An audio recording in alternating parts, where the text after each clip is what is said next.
du centre hospitalier Ibn Rushd. Il est également professeur de médecine à la faculté de médecine et de pharmacie à Casablanca. Il est membre du comité scientifique Covid-19, toujours au CHU Ibn Rushd. Il a aussi des pôles d'intérêt qui concernent des infections comme VIH, hépatite B, hépatite C, la tuberculose, méningite, ainsi que les maladies émergentes et rémergentes. Alors, je vais lui donner la parole tout de suite.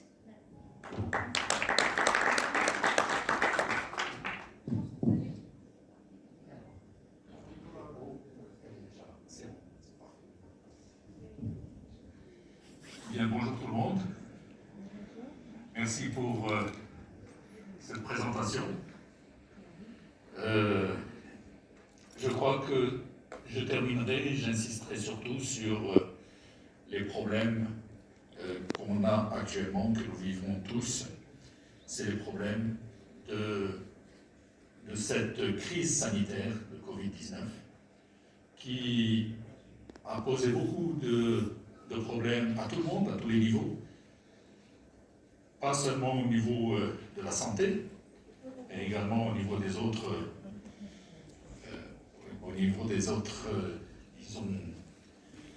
secteurs. Ce que je veux dire aussi, c'est que ça a posé des problèmes, mais ça a permis également d'essayer de résoudre des problèmes. Et c'est en essayant de résoudre ces problèmes qu'on a peut-être maintenant des ébauches de solutions. Et c'est peut-être quelque chose d'important pour qu'on puisse continuer dans ce sens-là. Alors, ma présentation, elle va concerner la communication en temps de crise. Et elle va concerner le post-Covid, les maladies chroniques, qu'est-ce qu'on peut faire, ce que peut faire le pharmacien avec son équipe. Quand on m'a proposé le sujet, je vous dirais franchement que je n'allais pas accepter. Parce que je me voyais un petit peu éloigné du sujet. Je ne suis pas pharmacien, je ne suis pas sur le terrain très proche d'une pharmacie. Mais finalement, quand j'ai réfléchi, j'ai vu que je suis confronté à certains problèmes. Je vois les patients qui, eux, sont allés voir le pharmacien ou les équipes, l'équipe du pharmacien. Je suis confronté au Covid-19 quotidiennement. Dans le service même où je travaille, le service des maladies infectieuses, nous avons été confrontés, comme nous suivons des malades qui ont une maladie chronique, l'infection à VIH, nous avons été confrontés au comment faire respecter les thérapeutiques à des patients qui auront énormément d'obstacles à cause du Covid. Et donc, finalement, j'ai dit oui, je vais essayer un peu de penser à ça, de voir comment j'ai vécu personnellement ces choses-là, qu'est-ce que j'ai pu en tirer. Et puis, ça va être surtout l'occasion, peut-être, d'une réflexion pour nous tous, pour qu'on puisse, disons, aller de l'avant et peut-être profiter de tout ce que cette crise sanitaire nous a appris. Alors, sur cette première diapositive, c'est essentiellement des choses assez vagues, générales, que vous connaissez, donc ce que c'est que la santé. Juste pour dire que l'OMS, vous savez très bien qu'il ne s'arrête pas à la notion de maladie, il va plus loin. Pour l'OMS, être en bonne santé, c'est avoir un bien-être complet, qu'il soit physique, qu'il soit mental et qu'il soit social. Donc finalement, c'est très dur d'être en bonne santé. C'est pas évident. Alors, quand on est en situation de crise, par exemple la crise Covid-19, les personnes qui se disaient en bonne santé, qui sont effectivement en bonne santé, eux-mêmes vont être perturbés, vont avoir des problèmes, surtout au niveau mental. Et ça, on a vu un peu les conséquences. Les personnes qui sont restées confinées, vous savez, bien souvent, c'est pas très simple et il y a beaucoup de problèmes psychologiques qui vont émerger, de dépression, etc. Et donc, déjà la personne qui était saine considérée comme saine, ben, risque de ne pas pouvoir supporter cette situation de crise. Il va y avoir des conséquences. Que dire des personnes qui ont des maladies chroniques? Là, c'est encore pire. Parce que les personnes qui ont une maladie chronique, elles vont être perturbées aussi. Mais en plus, il y a le risque d'aggravation de leur maladie. Si rien n'est fait pour les aider à sortir de ces répercussions néfastes inhérentes à cette crise. Alors, je commencerai d'abord par dire un mot des maladies chroniques. C'est une maladie évolutive de longue durée qui présente un risque de complications graves. Il peut y avoir des invalidités ou il peut ne pas y en avoir. Donc le maître mot ici, c'est complications. Donc, quelqu'un qui a une maladie grave risque de se compliquer. Quelles sont ces maladies graves? Vous les connaissez très bien. Les diabétiques, beaucoup de maladies cardiovasculaires, au premier rang desquelles l'hypertension artérielle. Les maladies chroniques de l'appareil respiratoire, les bronchites chroniques, les bronchopneumopathies chroniques obstructives, qui peuvent se compliquer aussi. L'infection à VIH, j'en ai déjà parlé tout à l'heure. Les hépatites virales chroniques. Les maladies neurologiques chroniques, comme l'épilepsie par exemple. La dépression, qui nécessite un traitement long, qui ne doit pas être interrompu. Les états psychotiques, c'est encore plus grave, parce que si jamais le patient arrête son traitement, bien sûr, il y a certainement une aggravation de la situation, et il peut même devenir un danger public, éventuellement. Donc, dans toutes ces situations de maladie chronique, il faut un traitement de longue durée, et souvent sans interruption. Parfois, on fait des interruptions, mais souvent, c'est sans interruption. Et quand on voit que c'est un traitement de longue durée, on comprend qu'il y a une nécessité d'une bonne observance du traitement. Ça, c'est absolument nécessaire. Alors, le pharmacien et son équipe, ce sont des praticiens de santé. Ça, c'est du sûr. Hein. Pas la peine qu'on vous dise que c'est pas ça, ben, vous êtes en plein milieu. Donc, praticiens de santé. Et les choses importantes, c'est que vous êtes des praticiens de santé de proximité, un élément extrêmement important. Combien de malades seront incapables de donner le nom du médecin qui les suit à l'hôpital, mais ils peuvent vous dire rapidement quel est le pharmacien, parce que lui, il est proche, il est juste à côté de son domicile. Donc c'est la proximité qui est un élément extrêmement important. C'est des praticiens de santé qui font partie intégrante du parcours de soins du patient. Le patient, il va à l'hôpital, mais après, il est obligé de passer par la pharmacie. Il a besoin d'un médicament, donc il va passer par la pharmacie. Donc, parcours de soins. C'est des praticiens de santé qui ont tissé des liens de confiance avec le patient. Et ça, on a beaucoup d'exemples. Vous savez, les gens qui travaillent au niveau d'une officine, ils connaissent leurs clients, si je peux les appeler comme ça, par leur nom. Ils savent où ils habitent. Et donc, il y a un climat de confiance qui s'est établi. Ces praticiens de santé, ils vont prodiguer des conseils et ils sensibilisent ces personnes. Et ils ont un rôle social extrêmement important. Alors j'ai un petit souci ici, parce que j'ai pas l'image. Facilement. Alors, après vous avoir parlé de la maladie chronique, après vous avoir parlé du pharmacien avec son équipe, maintenant il est important que je parle du troisième élément. C'est la crise sanitaire, c'est-à-dire la pandémie Covid. La pandémie Covid, c'est un élément qui est survenu alors qu'on ne s'y attendait pas. qui a entraîné beaucoup de conséquences. Conséquences avec les malades Covid, déjà.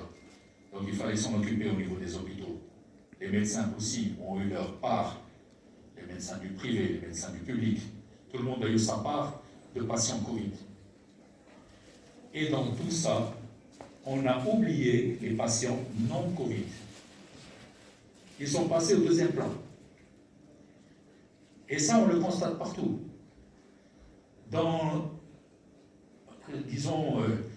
En plein durant cette crise, on a mis tous les moyens pratiquement pour essayer de prendre en charge correctement les patients Covid, mais malheureusement, ça s'est fait souvent aux dépens des consultations concernant les non-Covid. Les lits de réanimation ont été réservés à des patients Covid, et ça s'est fait aux dépens des patients non-Covid. Et donc tout ça a posé de gros problèmes. Les patients ont dû trouver une alternative. L'alternative, bien souvent, a été d'aller voir le pharmacien et son équipe. C'est là où on voit qu'il y a un véritable cercle qui s'est produit à ce moment-là, de façon à ce que le pharmacien, plutôt que le patient, se rapproche du pharmacien parce qu'il n'arrivait plus à avoir accès aisément aux médecins ou aux structures sanitaires, hôpitaux, etc. Alors, ça s'est produit durant toute cette crise. Cette crise n'est pas encore finie, hein. On en parle un peu passé, mais on est toujours dedans. Au Maroc, nous avons eu deux principales vagues. La première, au niveau mondial, on a réussi à l'éviter. Mais comment? Par un confinement total, vous vous en souvenez. Et ça a donné des conséquences sur les patients. Les patients ne pouvaient même plus bouger pour aller quelque part. Et donc, encore une fois, heureusement que le pharmacien n'était pas loin avec son équipe. Après, il y a eu quand même un allègement.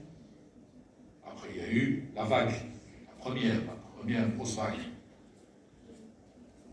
Et on a eu des restrictions de déplacement, etc. Ça aussi, ça a bloqué les patients.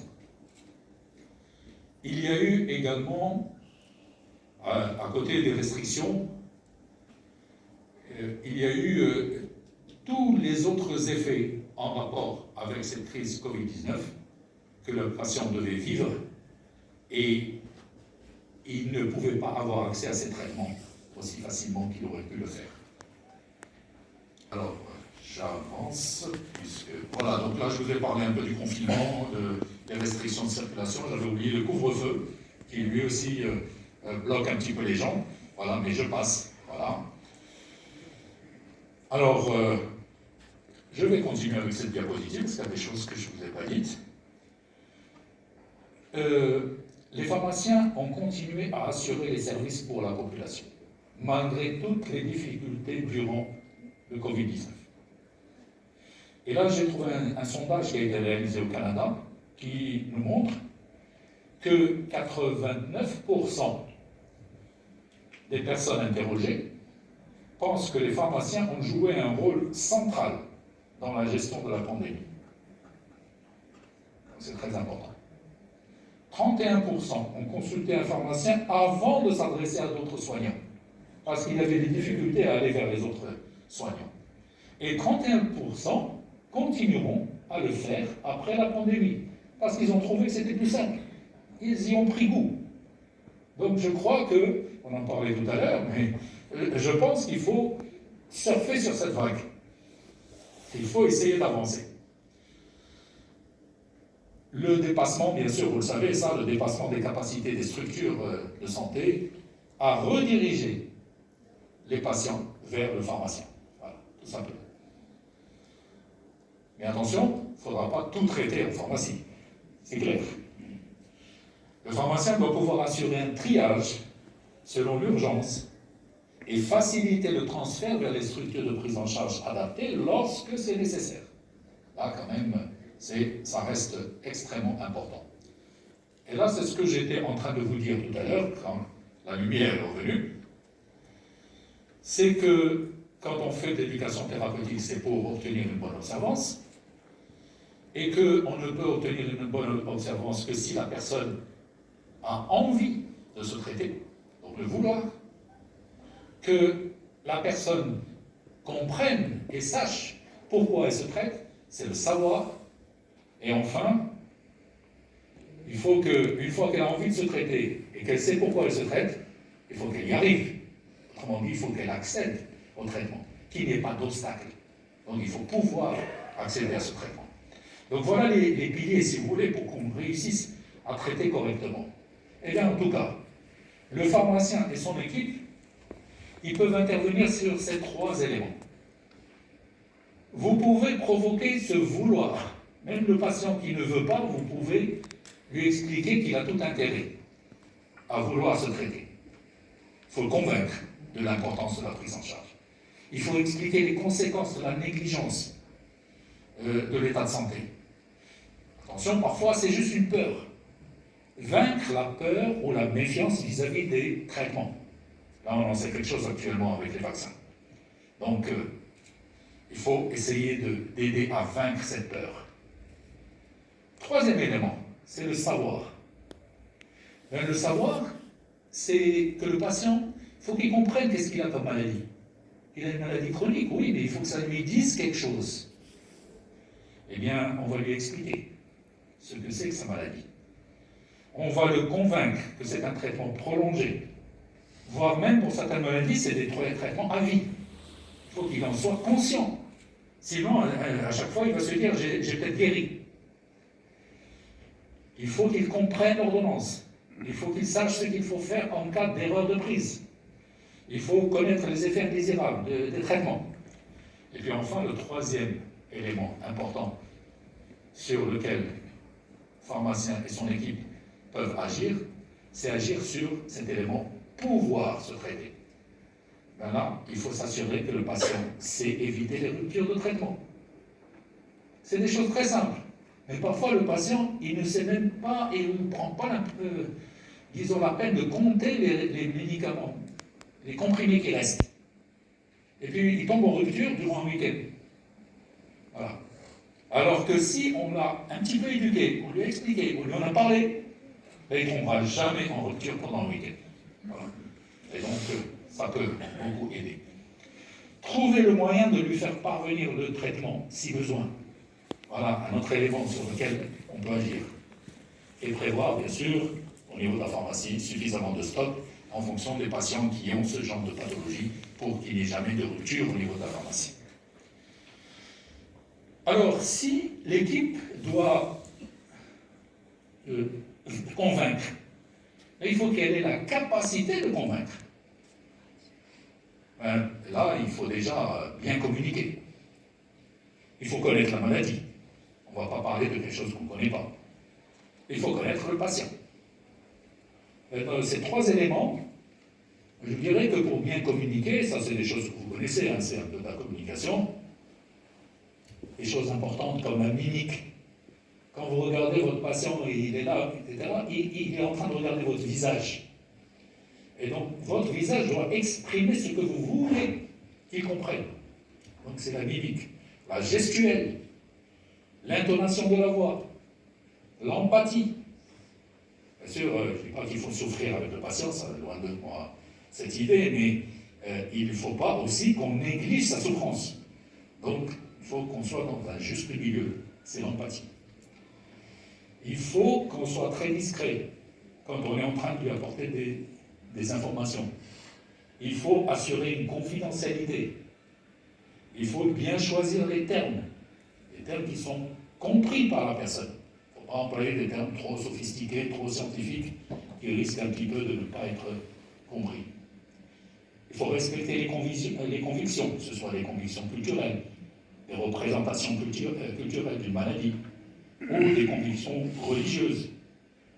Et également, il ne faut pas aller trop loin, il ne faut pas avoir des familiarités avec le patient. Il faut quand même qu'il reste une certaine distance de sécurité entre le patient et disons, le pharmacien ou le membre de l'équipe de la pharmacie.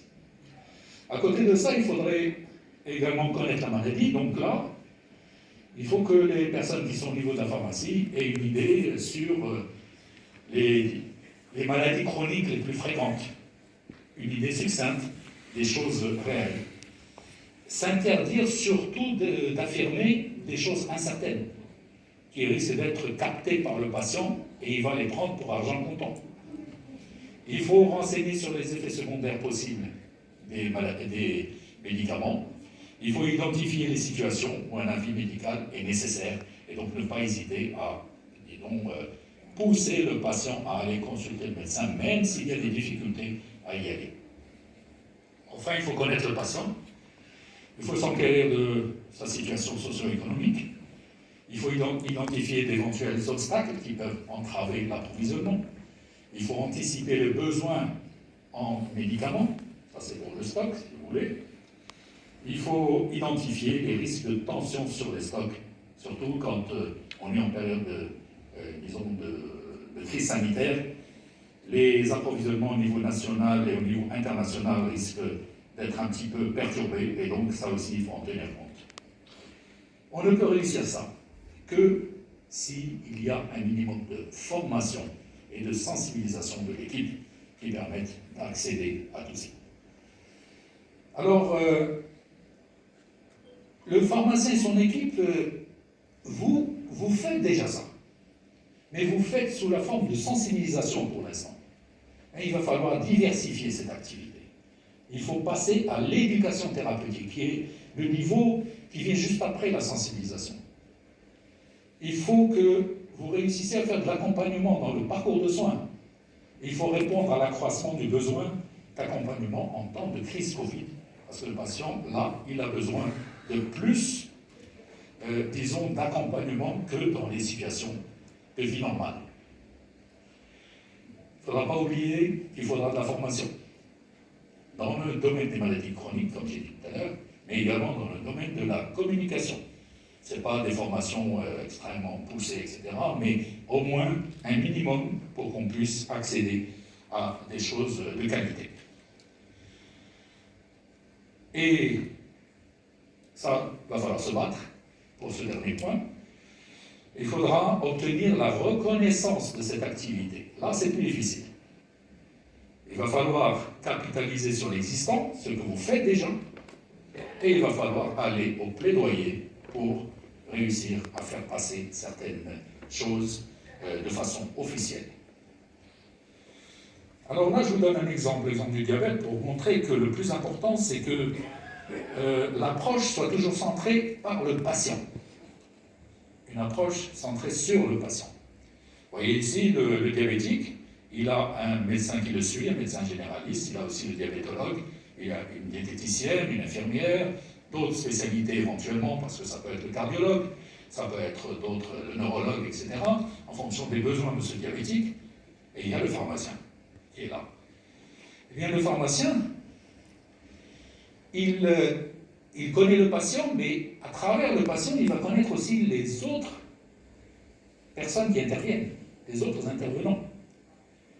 Et là, vous voyez qu'on passe à un autre niveau. On peut arriver à ce qu'on appelle la médiation thérapeutique, qui va au-delà de l'éducation thérapeutique. Autrement dit, le pharmacien peut jouer le rôle de médiateur.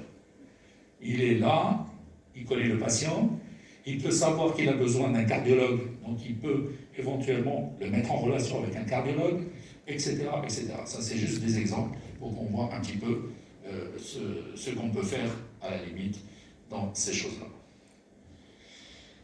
Là, je partage avec vous une étude qui m'a semblé assez intéressante, qui concerne encore une fois les diabétiques. C'est l'étude IFODIA qui a été menée sur 12 mois, qui a concerné en France 182 pharmacies, où ils ont interrogé 377 patients. Et l'étude a été faite en séparant les patients en deux groupes. Pour le premier groupe, c'est des patients qui venaient à la pharmacie pour leur traitement, bien sûr. Ils achètent leur traitement. Mais en même temps, on leur offre un entretien thématique qui parle d'alimentation, des complications du diabète, de la gestion du traitement, etc., de façon régulière avec le pharmacien. Dans le groupe 2, on ne fait pas d'entretien. C'est juste, il vient, il achète son traitement, il s'en va. Bon, les schémas, vous les avez en bas pour voir un peu la rythmicité des visites, etc. Mais ce qui est intéressant, c'est le schéma que j'ai mis à côté, donc les deux courbes. Vous avez une courbe bleue et une courbe verte. La courbe bleue correspond aux patients qui ont acheté leur traitement mais qui ont eu en plus un entretien. Et le vert, c'est ceux qui ont juste acheté leur traitement. Parce qu'on constate, et là ça a été montré sur l'hémoglobine glyquée, très zen comme on dit, et donc on voit que courbe bleue, ça chute très vite. Bien sûr, on ne revient pas à la normale, n'oubliez pas, c'est un diabétique, donc il ne va pas revenir à la normale. Mais au moins, il y a une amélioration. Et puis, l'amélioration se poursuit. Vous voyez, peut-être pas aussi vite qu'au départ, mais elle se poursuit. Par contre, pour les autres, ceux qui n'ont pas eu d'entretien, ça baisse plus lentement, mais après, ça stagne. Ça n'avance plus. Donc, il reste au niveau où il était. Donc, il est clair qu'il est important d'accompagner la dispensation d'autres choses. Et ça, c'est le rôle, bien sûr, du pharmacien et de son équipe. Alors, malheureusement, chez nous, ce n'est pas encore le cas, mais il y a déjà des choses ailleurs. Là, je vous ai montré quelques nouveautés qui sont faites. Des nouveautés, mais elles sont bien anciennes déjà. Et par rapport à nous, c'est des choses nouvelles. Donc, si on voit aux USA, à UK, donc Royaume-Uni, Nouvelle-Zélande, ben les pharmaciens sont autorisés à prescrire des médicaments et à renouveler des ordonnances depuis déjà de nombreuses années. Bien sûr, c'est conditionné, hein, on ne fait pas n'importe quoi, il y a des conditions à cela et tout, mais c'est autorisé. Au Québec, depuis décembre 2011, adoption d'un projet de loi autorisant la prolongation. Je crois qu'on n'a jamais été aussi bien servi qu'actuellement. Il y a toujours le téléphone, qui a toujours existé depuis bien longtemps, qui permet de donner les conseils, consultation même à distance éventuellement, entretien d'éducation si on veut le faire au téléphone. Mais il y a mieux actuellement. Il y a tout ce qui est message écrit, les SMS. Il y a les messages audio qui sont très aimés, parce que c'est très facile de les dire et d'envoyer. Et il y a les messages audiovisuels. Et puis il y a les emails pour les gens qui sont habitués à utiliser les emails. Et bien ça, c'est aussi un élément important pour garder le contact avec les patients, en temps de crise ou après la crise. Parce que ça permet de garder également des traces de ce que vous avez fait.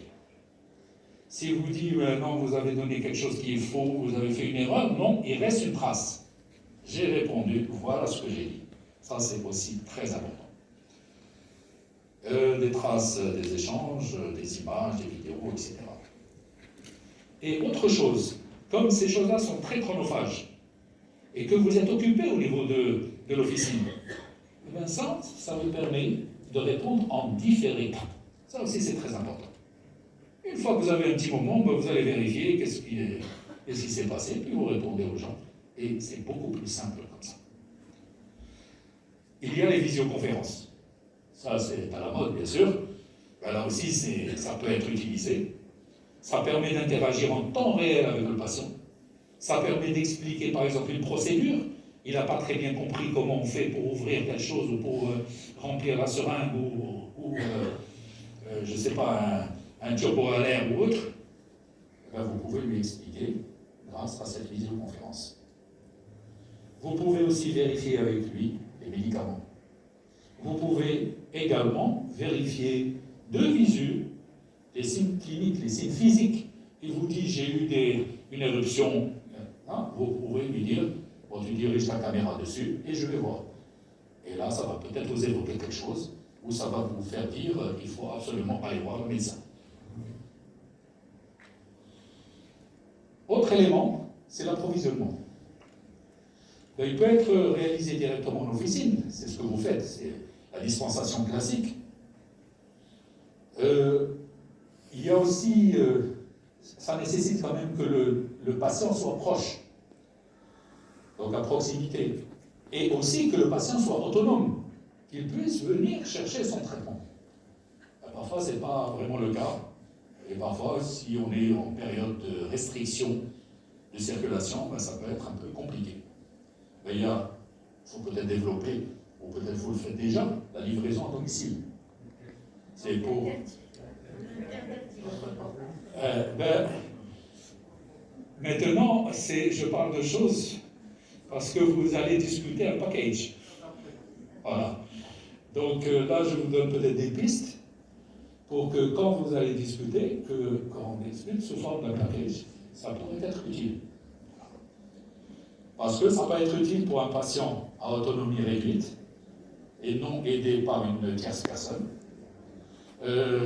Ça va aider certainement quand il y a des restrictions de dépôt. Donc je vais me dépêcher. Donc là je vais vous montrer peut-être un sondage IFOP qui a été fait en France durant la période de Covid. Je vais peut-être juste vous montrer déjà celle-là, qui montre le capital confiance, en comparant le médecin généraliste et le pharmacien, depuis 2011 jusqu'à 2020.